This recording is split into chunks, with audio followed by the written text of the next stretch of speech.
অনেক দিন হলো মেয়েদের নিয়ে ঘুরতে বের হই না। তারা তো একদম ঘোরার জন্য অস্থির হয়ে আছে, কবে ওদেরকে ঘুরতে নিয়ে যাব। তো ভাবলাম বিজয় দিবস উপলক্ষে ওদেরকে নিয়ে একটু বেরিয়ে আসি। যেই বলা সেই কাজ, মেয়েদের নিয়ে বের হয়ে গেলাম। আসসালামু আলাইকুম, কেমন আছেন সবাই? মেয়েদেরকে বলেছিলাম যে বিকেলবেলা ঘুরতে বের হব, কিন্তু আমার এত মাথা ব্যথা করতেছে, তো পরে বললাম যে আজকে যাব না, অন্য একদিন যাব। সেই জন্য মেয়েরা মানে মন খারাপ, মানহা তো কান্নাই করতেছে, বলতেছে ওদেরকে নিয়ে যেতে। আমি একটু যেন শুয়ে থাকি, শুয়ে থাকলে আমার মাথা ব্যথা কমে যাবে, তারপর ওদের ঘুরতে নিয়ে যাব। কিন্তু মেয়েরা তো মানে এত যাওয়ার জন্য বায়না ধরেছে, কি আর করার, মাথা ব্যথা নিয়ে ওদেরকে নিয়ে বের হয়ে গেলাম। আমাদের সাথে যাওয়ার মতো কেউ নেই, মানে কেউ ঘুরতে যাবে না, যে যার মতো ব্যস্ত। যদিও আমি ওই দিন আমার বাপের বাড়ি থেকে ঘুরতে গিয়েছিলাম।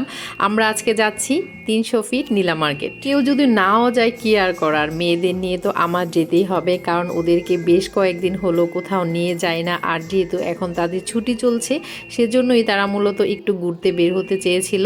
তো যাই হোক, আমরা কিন্তু নীলা মার্কেট যাচ্ছি রিক্সা দিয়ে। বাইরের পরিবেশটা খুবই ভালো লাগছে, তার মধ্যে শীত, আর শীতের মধ্যে কিন্তু ঘুরতে ভালোই লাগে, তাই না? গরমের সময় কিন্তু বাইরে বের হলে গরমের জন্য একদম অস্থির লাগে, আর শীতের সময় কিন্তু সেটা আর হয় না। শীতের মধ্যে ঘুরতে অনেক ভালো লাগে।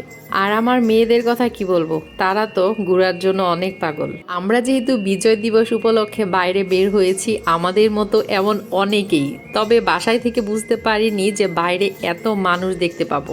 আর আমার কাছে তো মনে হয়েছে বাংলাদেশের সব মানুষ মনে হয় 300 ফিট নীলা মার্কেট চলে এসেছে।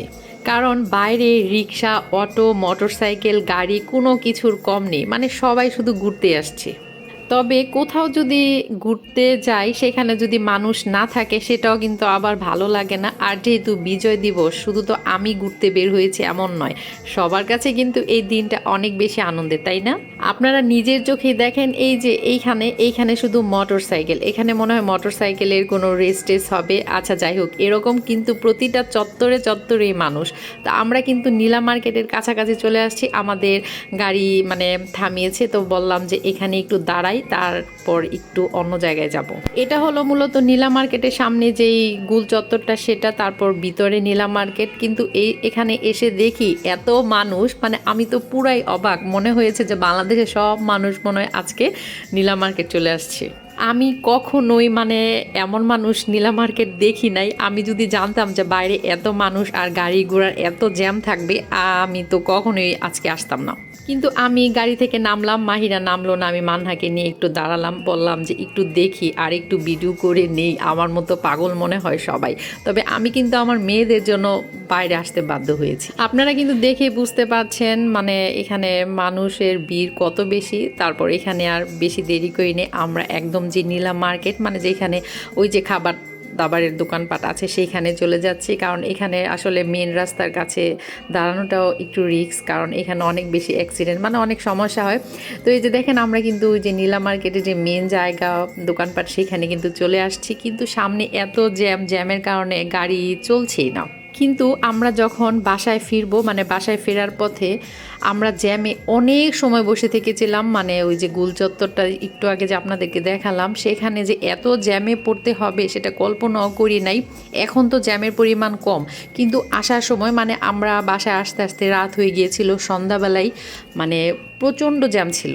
তবে আপনারা যারা নীলা মার্কেট আসতে চান আসতে পারেন, তবে এখানে ঘোরার মতো মানে দেখার মতো কিছু নাই। আমি জানি না এখানে কেন মানুষ আসে। মানুষ মনে হয় ওই যে চাপটি আর হাঁসের মাংসের কথা শুনে বেশি আসে, মানে খাওয়ার জন্য, কিন্তু এখানে দেখার মতো কিছুই নাই। আস্তে আস্তে আমরা সামনে যাচ্ছি, আমরা কিন্তু এখনও গাড়িতেই বসা। দেখেন আপনারা, প্রচণ্ড জ্যামের কারণে গাড়ি একদম আস্তে আস্তে যাচ্ছে, আর সব মানুষ মনে হয় এখানে খেতেই আসছে। যেহেতু বাচ্চারা সাথে খাওয়া দাওয়া পরে, তারা আগে ওদের খেলাধুলার পর্বটা শেষ করুক। এই রাইডগুলো দেখলে আমার মেয়েরা তো একদম ওঠার জন্য পাগল হয়ে যায়। প্রথমে আমি মানহাকে ওঠালাম ট্রেনের মধ্যে, সে একাই উঠছে। মাহিরা এটার মধ্যে উঠবে না, মাহিরা নাকি এখন বড়, সেজন্য সে এটার মধ্যে আর উঠবে না, সে উঠবে অন্যটায়। তো মানহা উঠতে চাইলো, ওকে মানে আগে উঠিয়ে দিলাম, দাঁড়িয়ে থাকলাম, কারণ দুই মেয়েকে যদি আমি দুইটার মধ্যে উঠিয়ে দিই তাহলে তো মানে আমার ওদের দেখতে সমস্যা হবে। তো ফার্স্টে মানহার পর্বটা শেষ করে নিলাম। আর মানহা তো ভীষণ খুশি। আমি এদিকে দেখছিলাম মাহিরা নাকি এই রাইডে উঠবে, তবে টিকিট কেটেছি কিন্তু এখানে লোকের পরিমাণ বেশি হয়ে গেছে, সেজন্য সে পরে উঠবে। তো আমিও ভাবলাম যে মানহার ওইটা আগে শেষ হোক, তারপর মাহিরাকে ওঠাবো। পরে এই যে মাহিরা উঠলো, মানে ফাঁকা পেয়েছে একটু পরে, মানে খালি হয়ে গিয়েছিল, তারপর মাহিরাকে ওঠালাম। মাহিরা আবার এই সবগুলোতে একদমই ভয় পায় না। যখন আমরা ইতালিতে ছিলাম সে এত ভয়ঙ্কর ভয়ঙ্কর রাইডের মধ্যে উঠেছে, বিশ্বাস করেন আমি কিন্তু এগুলাতে উঠতে অনেক ভয় পাই। মানহাও কিন্তু এই রাইডে উঠতে চেয়েছিল, মানে সে উঠবে, তো ওকে অনেক বুঝিয়ে টুজিয়ে বললাম যে না বাবা, তুমি যদি পড়ে যাও এখানে তো আর আমাদের কেউ নেই। তারপর যাই হোক, দুই মেয়েকে ঘুরিয়ে টুরিয়ে এখন বাসায় চলে আসছি। এখন বলি আমরা কি খেলাম। কিছুই খাইনি, কারণ এত রাত হয়ে গিয়েছে আর খাওয়ার দোকানে এত ভিড়। ভাবলাম যে মেয়েদের নিয়ে আসছি, এখন যদি এখানে লেট হয়ে যায় তাহলে তো বাসায় যেতে যেতে অনেক রাত হয়ে যাবে। সেজন্য আমরা খাবার টাবার কিনে তারপর বাসায় নিয়ে মজা করে খেয়েছি।